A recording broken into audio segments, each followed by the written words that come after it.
Welcome to The Valley's Voice, Arizona Live's Legal Truths.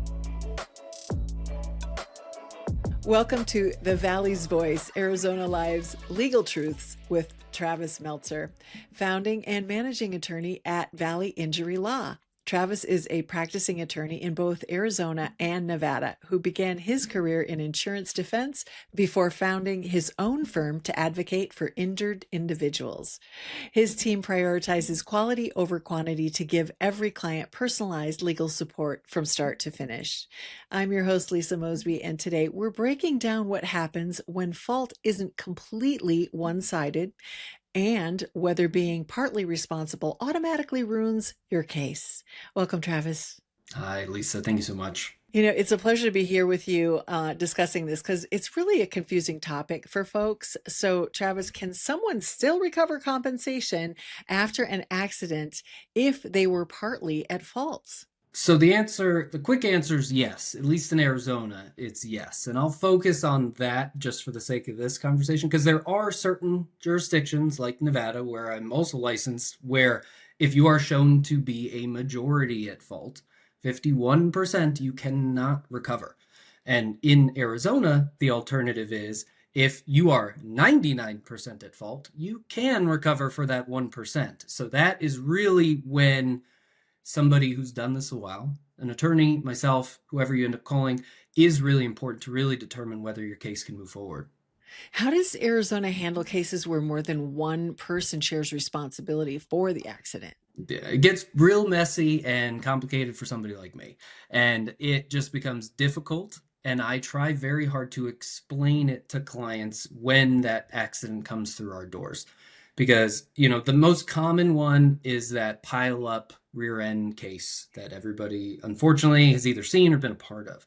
So you really don't know why it started or when it's going to stop. So ultimately, it is up to us meaning the attorneys or the people making the claims and the insurance company, to really figure it out. A lot of jurisdictions and a lot of insurance companies will tend to make it the back car if they're the ones that kind of caused it and they just kept going and kind of it kept pushing along like a domino. Now, if there's somebody who cut off the front car or if there's an accident ahead, it gets even more complicated. But ultimately, it's very fact specific when it comes to determining who's at fault for those types of accidents. But really, again, call somebody that's seen it before for sure. And how do insurance companies and lawyers decide who gets assigned what percentage of fault? Yeah. The percentage of fault, it's so interesting because ultimately the insurance company can say whatever they want. They can simply say, your guy is 100% at fault. I believe our person. It is what it is. Now, ultimately, what we'll tend to do is there's lots of little factors that go into that. It's the value of the case. Is it really worth pushing for the client? Is it a smaller accident where even if we win, do we get pennies on the dollar sort of thing? It just kind of depends on lots of little factors. But really what it comes down to is facts of the accident and how much of that fact, at least when it supports our client, can we prove? And really that is the determining factor whether we decide to push it forward. And so that comes to talking to the client, looking at the evidence that we have gathered, pictures, police reports, anything from witnesses, hopefully, and especially when it comes to these pile-up accidents or where there's questionable fault for multiple parties, you hope somebody's talking that is not related to the accident. But ultimately, it comes down to the trust our clients put in us as attorneys to really say, hey, this is why it's worth this, and this is why they're assigning this percentage to you. Here's what I would recommend. Travis, let's talk about the kinds of evidence that tend to matter. You mentioned witnesses, photographs, and a few other things. What are other things that maybe are a surprise, that are unexpected, that can be used when fault is being disputed? Yeah, so the big one, I don't even know if it's a surprise, but it's one of those things that people are surprised it exists. It's the surveillance cameras from nearby businesses. It's such a strange thing, and I know everybody nowadays, with TV and all kinds of things, you think we can just plug into that. But ultimately, if we can get a hold on that, or if we can get a hand on that video, it's very important. And that's why getting somebody like myself involved very early is important, because a lot of those convenience stores, those local businesses, they don't save any of it. They don't save the video because ultimately for them, that day didn't matter. And why would they save a video of some random accident in front of their business?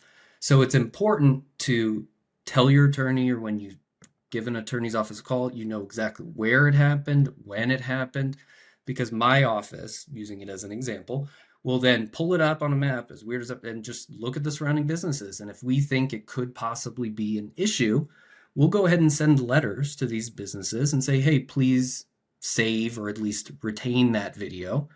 We would obviously love if you give it to us, but we'll ask for it. But if anything, make sure you save it because it may be used in litigation in the future.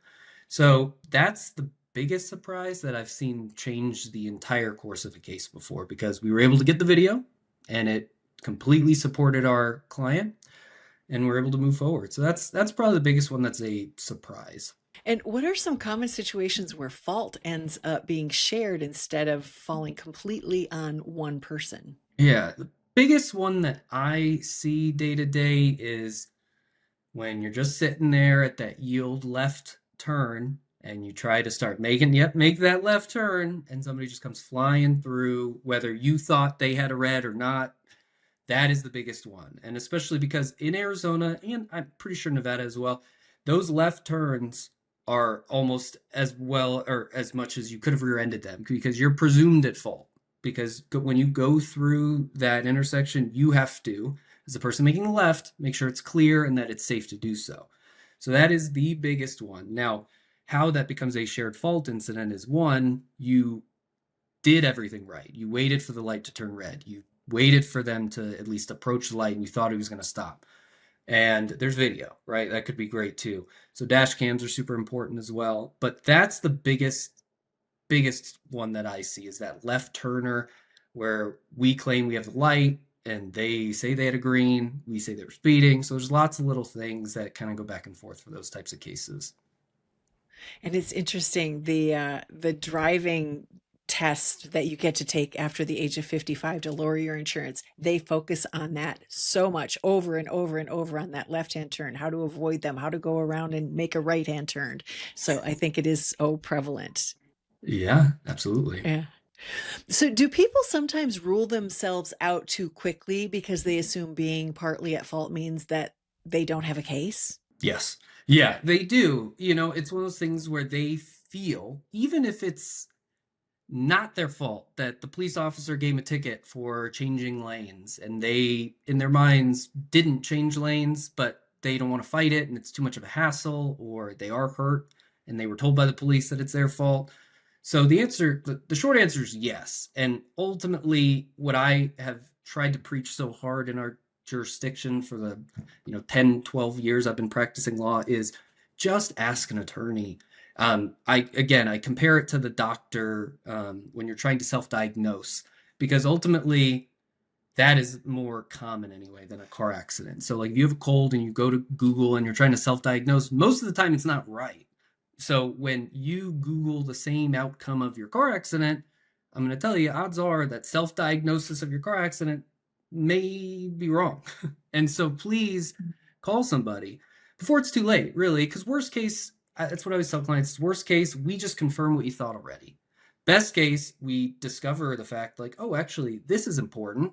So you do have a case and let's push it forward. So it's a no harm type of situation. I know most firms, including my own, give free consultations. So if you really don't know, or if you feel like you're sure, call anyway. It doesn't hurt. You're not going to be putting yourself in a worse position by any means. And from your insurance defense background, how do insurers use fault arguments when they're evaluating or defending a claim? Yeah, and so it's how they devalue your claim. Especially in Arizona, it's most obvious when they say, hey, look, they'll make up a number, their factors, and I try to tell clients that all the time. The number is made up. What is 30% fault of an accident? Like, what does that even mean, right? But it's how they determine or diminish your claim. I mean, it sounds silly to say out loud, but that's why they're called adjusters. Their job is to adjust the value of your case downward and to adjust it to make it more profitable for that policy, where they're not going to have to pay it all out, or they just diminish it. So ultimately, they will evaluate your case at 100% and then reduce the value based on fault. So if they determine you to be 50% at fault and they offer you $1,000, odds are that means they evaluated your case at 2,000 and are taking off 1,000 because they said that you're at least half at fault. So that is where it kind of comes in, and that's why these little numbers don't really mean anything. It's really what it comes down to is how and what you can prove. And so those numbers are how they diminish your case, and again, why it's important to have somebody who's done it. And Travis, what kinds of problems do people create by admitting fault too early at the scene to maybe an adjuster, or even admitting it online, as you mentioned, social media posting? Yeah, it makes my job a hell of a lot harder because I'm sitting there to argue you're not at fault and you don't think you were at fault, but then, you told your friend or you posted in some social media post or you told the police, like, I didn't see him, didn't say things like that, or I wasn't sure if I could make it, so I tried. So what it comes down to is don't. Just keep your mouth shut, answer the questions that are asked, and call an attorney because ultimately it really it's one of those things where if you're not sure what to say, just don't say it. And really, when you're not involved in something like this all the time, I mean, the average human, I think, stats have changed a little bit now, but you're talking 3 to 5 car accidents of sorts in their lifetime. So these are not things that people deal with every single day. So ultimately, what I would just suggest is just don't talk if you're not being talked to. Call an attorney, call your insurance company to just let them know that it happened, but be very careful with how much information you share prior to speaking with an attorney. Well said. If someone thinks they may have played a role in an accident, what should they understand before deciding they don't have a case? So really bring everything you have related to the accident to an attorney. If you are totally sold prior to even calling, for example, my office, that you have no case, I hear you, but I would still call. I just would, because I have seen so many people be upset that they didn't call because they say, oh, well, that actually happened to me a couple years ago. I didn't make a claim. I was a little hurt, but I just kind of let the insurance companies do it. Because really, what people see in day to day, especially if it's quote unquote minor accident, is they think that their insurance company, even if it's your insurance company, is on your side. They're not. Their job is to close the case or claim, excuse me, as quickly as humanly possible for as little money as humanly possible. That is their whole job, even if it's your insurance. So really, even if you are 100% sure you don't have a case, just call because ultimately you might be overlooking something that may play a huge factor in whether you have a case or not. And you're in a position to see it from both sides, know what questions to ask to extract from that potential client to see if there is a case there. So it makes Yeah, sense to have a conversation if it doesn't cost anything. exactly.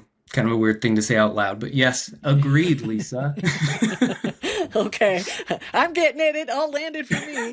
Final thoughts for today's episode. Anything else you'd like to share with our audience before we leave? Yeah, I mean, ultimately, what it comes down to is just know that there are people out there that are on your side, whether it's your friend or attorney, just somebody, ask somebody if they've spoken to an attorney before, whether it's through friends or family. That's where I would start. I would always say, hey, did you have an experience with an attorney? How was it and who was it? Because that is where you can really gauge not only the quality of attorneys that you will see, but it'll also help narrow your search down quite a bit with, I'm sure, the million billboards and advertisements that everyone will see every drive to and from everywhere now. Um, so you don't know them. Just do your research, do your research, do your research, and ask friends and family if they've had an experience before. Wonderful. Thank you so much for discussing this. I don't know how, but you always seem to make insurance lighter somehow. So thanks for the conversation. Thanks, Lisa. That's it for today's episode of The Valley Voice, Arizona Live's Legal Truths with Travis Meltzer. If you've been injured and want a clearer understanding of what your case may actually involve, reach out to Travis and the team at Valley Injury Law for a free consultation at azvalleyinjurylaw.com. Thanks for listening, and be sure to leave a review, Go ahead and like and subscribe, and we'll see you next time. Thanks for watching. Be sure to hit that like and subscribe button and leave us a review in the comments.